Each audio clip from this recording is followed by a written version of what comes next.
Terima kasih Anda masih bergabung bersama kami dan kini kita masuki segmen Market Buzz. Bersama kita akan cermati agenda ekonomi hari ini, diantaranya adalah hari libur Hari Teritori Federal Malaysia, kemudian ada data inflasi di bulan Januari gitu ya. Kemudian ada indeks manajer pembelian atau PMI manufaktur Caixin China di bulan Januari.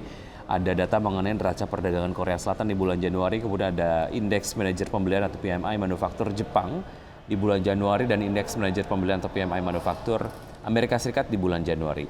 Kemudian ada data mengenai agenda emiten, diantaranya adalah PT Sentul City atau BKSL yang mendistribusikan HMETD, kemudian PT Batavia Prosperindo Trans dengan kode saham BPRT, jadwal akhir perdagangan HMETD, PT Garuda Food Putra Putri Jaya dengan kode saham GUT akan menggelar RUPS, kemudian PJA akan menggelar RUPS, kemudian juga SAPX juga akan menggelar RUPS, dan juga TDPM juga akan menggelar RUPS.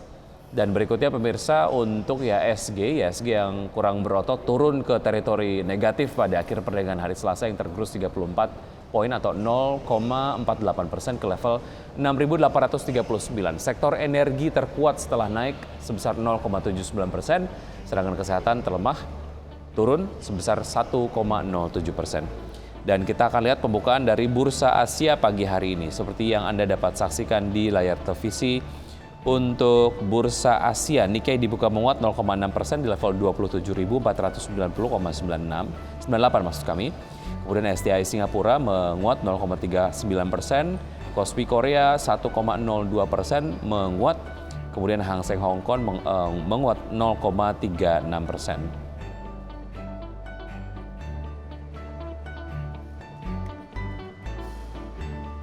Dan kini sudah terhubung melalui video conference ada Bapak William Surya Wijaya, beliau adalah CEO dari Yugen Sekuritas. Selamat pagi Pak William. Selamat pagi. Baik, apa kabar Pak William? Baik, sehat. Semoga di sana juga sehat semua.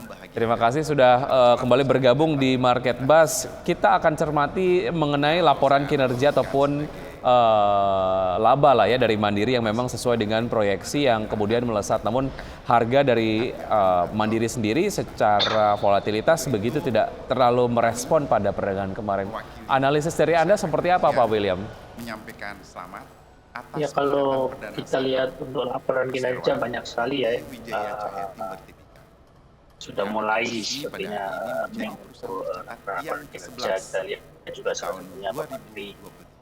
Namun kalau kita lihat apakah ini dia merespon untuk laporan kinerja yang bagus tersebut, kita sebenarnya mesti sedikit melihat ke belakang, di mana di pertengahan Januari saham Mandiri ini mengalami tekanan hingga di bawah level 9.000, sedangkan sekarang sudah mendekati 10.000. Artinya sekarang ini sebenarnya lebih ke arah pergerakannya lebih ke arah konsolidatif, bukan berarti tidak merespon dari laporan kinerjanya, namun lebih ke arah konsolidasi dan tidak justru malah tidak bergerak turun.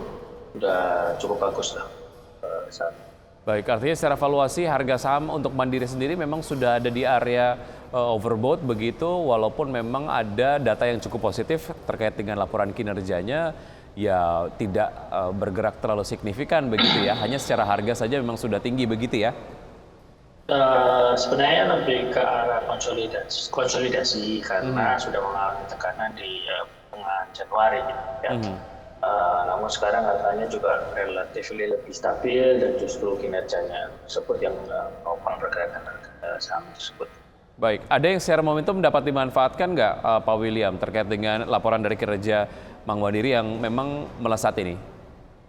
Sebenarnya kalau kita lihat potensi pergerakannya masih cenderung mengalami kenaikan ya, karena kita tahu level tertinggi yang dicapai di Desember 2022 itu ada di kisaran sekitar 11.000, jadi upside sebenarnya masih ada. Namun memang kalau kita melihat pergerakan market di mana yang didominasi oleh IHSG sendiri bergerak, kita tahu gerak IHSG dari awal tahun hingga sekarang sebenarnya tidak terlalu terlihat tekanan yang terlalu dalam, hanya sekitar 0,16% berdasarkan penutupan kemarin. Itu juga cenderung membuat saham-saham yang memiliki market cap cukup besar bergerak tidak terlalu signifikan baik naik maupun turun. Baik, dari Yugan Sekuritas sendiri secara harga ataupun target harga dari Bank Mandiri akan berada di level berapa, Pak William? At least akan mencoba tes di angka sekitar 10.500 hingga 11.000 kalau saya lihat untuk pergerakan harga Bank Mandiri. Baik, itu akan tercapai dalam jangka waktu sampai dengan pertengahan tahun atau? Ya, tidak menutup kemungkinan dalam waktu dekat, namun kita tetap harus tidak melupakan bahwa market bergerak secara dinamis, baik itu secara menyeluruh, tidak hanya harga saham per saham. Karena kita tahu bank-bank besar juga cukup menyumbangkan volatilitas terhadap pergerakan di IHSG. Baik, oke. Artinya untuk Bank Mandiri masih ada potensial upside yang bisa dicermati begitu. Harga terakhir kalaupun mau masuk masih kemahalan atau menarik untuk bisa masuk, Pak William?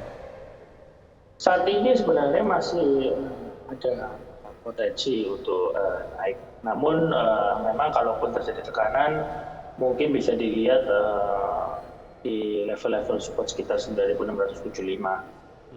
Sedangkan pola upside-nya yang terdekat adalah di sekitar 10.300. Baik, oke. Itu tadi analisis mengenai Bank Mandiri yang memang secara kinerja sesuai dengan proyeksi mencatatkan kerja keuangan yang memang melesat. Kita ke Wall Street yang mencatatkan penguatan 1% lah ya. Ini menunggu juga kepastian dari The Fed sendiri yang secara prediksi akan menaikkan tingkat suku bunga acuannya sebesar 25 basis point. Nah, dampaknya terhadap domestik akan seperti apa, Pak William? Kalau kita lihat dampak baik regional maupun global itu pasti sedikit banyak memberikan pengaruh terhadap pola pergerakan. Kita juga tahu bahwa hingga saat ini dari awal tahun hingga sekarang tercatat ada capital outflow ya. Namun memang cukup tipis, hanya sekitar 3 triliun something kalau kita lihat berdasarkan data penutupan kemarin. Namun tetap kalau kita lihat berdasarkan 2022 di mana tahun cukup volatil, untuk di tahun 2022 kita tahu bahwa ada capital inflow yang cukup besar sekitar 60 triliun lebih. Jadi kalau kita lihat 2023 bagaimana nanti ini ada hasil meeting daripada The Fed tentu akan sedikit banyak memberikan pengaruh, tapi hari ini mungkin market akan dipengaruhi oleh lebih ke arah rilis data perekonomian inflasi.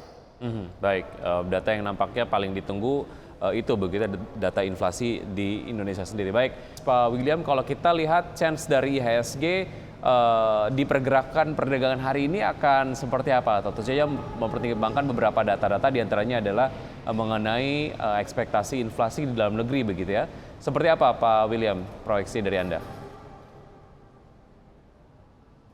Ya, kalau kita lihat proyeksi untuk pergerakan sebenarnya lebih ke arah konsolidasi cenderung sideways dengan adanya penguatan terbatas lah, karena kita tahu bahwa kemarin juga IHSG sudah mengalami tekanan yang terjadi di hari kemarin. Tentunya peluang-peluang untuk bisa kembali mengalami kenaikan di IHSG ini masih terbuka.